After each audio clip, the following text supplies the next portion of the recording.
Alright, what's going on guys? In this video, I'm going to show you how to upgrade the Tezzeret Machinist Planeswalker Deck. As always, do keep in mind that these are not intended to be tier 1 competitive decks. If you want that, consider checking out the latest tournament results. Just keep in mind that those decks are very expensive. What we will be doing is upgrading this deck card by card, sticking to this deck's themes, and doing it on a budget as we will not exceed $15 USD with our upgrade. I know the currency isn't relevant to everyone, and I apologize for that, but just know that we're limiting ourselves to the MSRP of the average Planeswalker deck, which is $15 USD. So, the Tezzeret Machinist Planeswalker deck is a mono blue deck built around, well, machines, or I guess artifacts, technically. The deck comes with things like Gearsmith Prodigy and Gearsmith Guardian, which kind of give you an idea what the deck is doing. It's blue, and it cares about artifacts. Yep. I will say that there is one problem with this. You see, not too long ago, we upgraded the Teferi Timebender deck, which also ended up being a blue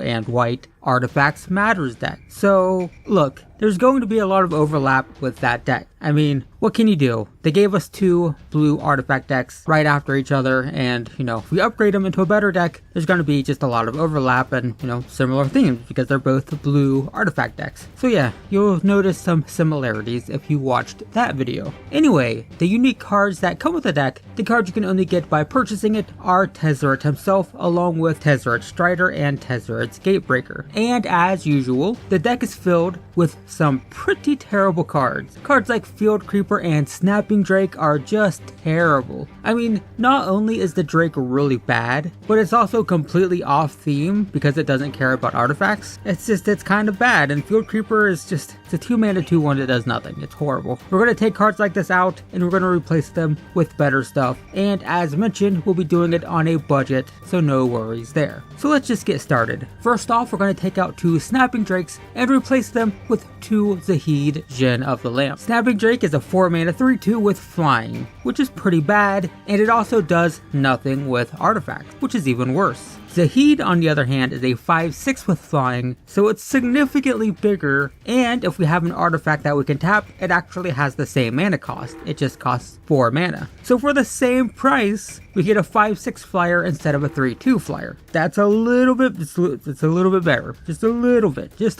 bit better. Next, we're going to take out a Scholar of Stars and replace it with a Traxos Scourge of Krug. Scholar of Stars is nothing exciting. A 4-mana 3/2 is, it's nothing that great. And drawing a card is nice and all, but it doesn't compare to Traxos, which costs the same amount of mana. It costs 4, but it's an artifact, so it's on theme, and it's a frickin' 7/7 with trample. It does come with a drawback in that it doesn't untap unless we cast an artifact, but we should be casting a lot of those, and we have other ways to untap it as well, so it shouldn't be a problem.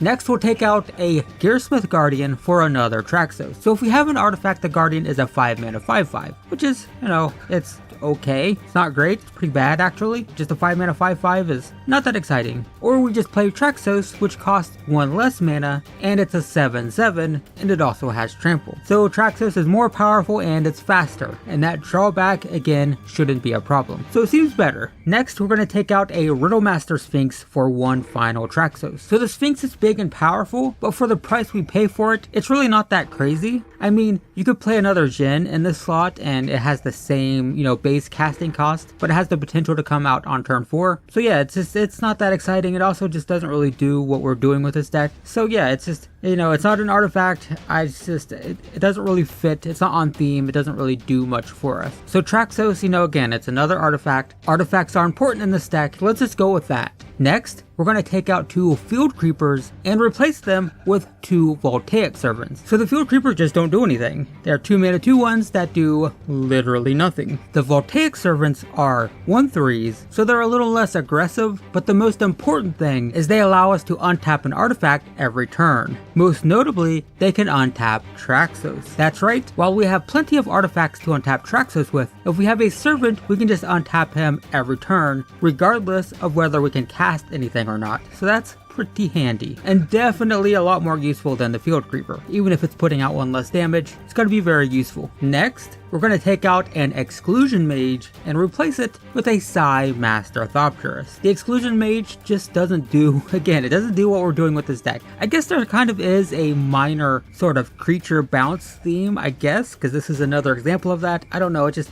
we want to be in artifacts, and this is just kind of weird. It's not an artifact and it doesn't interact with artifacts. Psi, on the other hand, can actually get out of hand. It says that every time we cast an artifact, we get a 1/1 Thopter, and those tokens have flying, so that can just actually win games if we can just build an army of evasive little flyers. It's kind of great. Next, we're going to take out an Uncomfortable Chill and a Divination for 2 more Psi Master Thopterists. Man, I'll say this, for a deck that cared about artifacts, there sure weren't a lot of artifacts in this thing. These 2 spells are fine, I guess. I mean, they're not great, but they, you know, they're okay. But they don't really do what we want to do, and that's go wide with artifacts. So let's get a couple more Psis in this thing so we can overwhelm our opponent with Thopters. Sounds fun. Next, we'll take out 2 Gearsmith Prodigies for 2 Sparring Construct. So here's the thing, I actually like the Prodigies a little bit more. I really do. A 1 mana 2/2 is kind of great actually, and in an aggressive artifact deck that'd be fantastic. But there just aren't enough artifacts in this deck,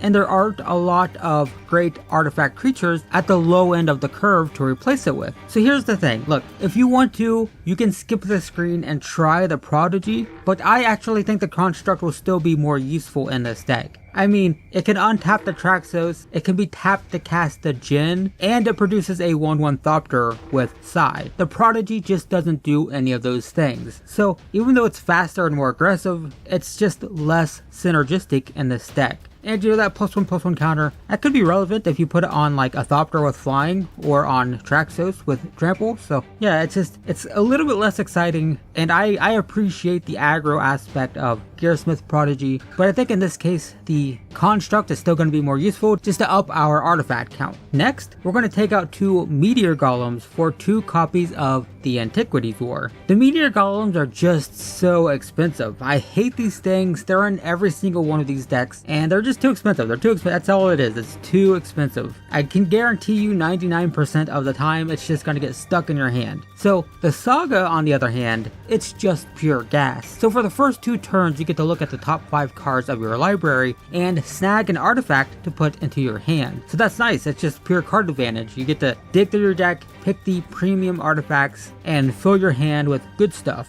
But on the 3rd turn, it turns every artifact you control into a 5/5 creature for a single turn. Now, I'll admit this doesn't work very well with Traxos because it actually shrinks it. But on the other hand, it's going to turn all of those Thopter tokens into 5/5 flyers. That's right, they don't lose their abilities, they just become 5/5s. So all of your Thopter tokens will become 5/5s. All of your non-artifacts, we have more artifacts that we haven't gotten to yet, but just all of our artifacts gotta turn into 5/5s. And that's a game finisher. That will win games. Even if your Traxos gets smaller, the fact that the rest of your board are just becoming an army of 5/5s, it's gonna win you games. It's kind of great. Next, we need to get a few more smaller artifacts in this deck because the mana curve is starting to look kind of bad. So let's take out Gearsmith Guardian for a fountain. I know, it's kind of boring. Taking out a potential 5/5 beater for an artifact that just gains life, you know, it doesn't seem that exciting, but we do need cheaper artifacts. Okay, look, if you really want the Gearsmith Guardian, I guess I can let you take out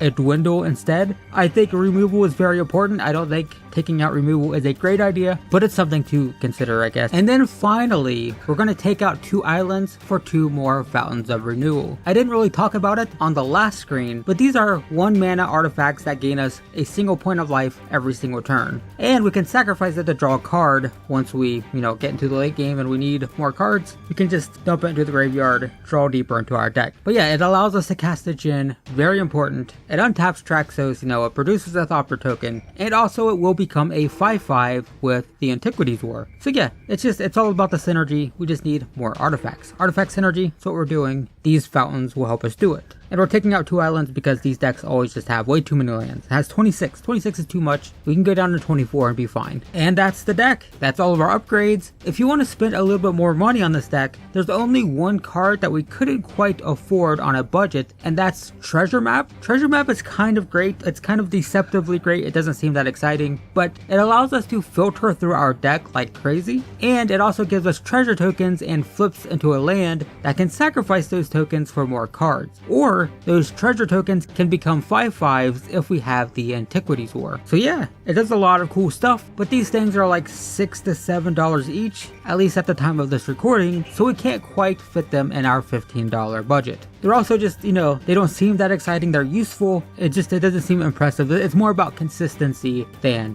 big exciting plays. Anyway, going forward with the deck, if Wizards of the Coast releases any more decent artifacts in the near future, the things you want to consider taking out are things like Tezzeret Strider, Pendulum of Patterns, and Sky Scanners. It's not that these cards are horrible, they're all just a little bit underpowered. What we really need is more powerful artifact creatures to replace them with. We just don't really have those right now because Wizards hasn't really printed a lot of good artifacts since Kaladesh rotated out. That's the biggest problem. But anyway, yeah, if you're going to add treasure maps, you could definitely replace them with the Pendulum of Patterns. That's not a problem. So yeah, there you go guys. That's the deck. We only spent about $8, so a little bit more than half our budget. And while this deck won't be winning a Grand Prix anytime soon, there's no doubt it is significantly more powerful than what we had when we started. If you've been playing this thing straight out of the box, just $8 should put you in a much better position to win games. So not bad. Anyway, if you want to see more Planeswalker deck upgrade videos like this, I have an entire playlist dedicated to them, and you will find a link to that in the description below, so check that out. Also consider checking out the channel if you're interested in budget-focused Magic the Gathering content. But in the meantime, thanks for watching, and I will see you in the next one.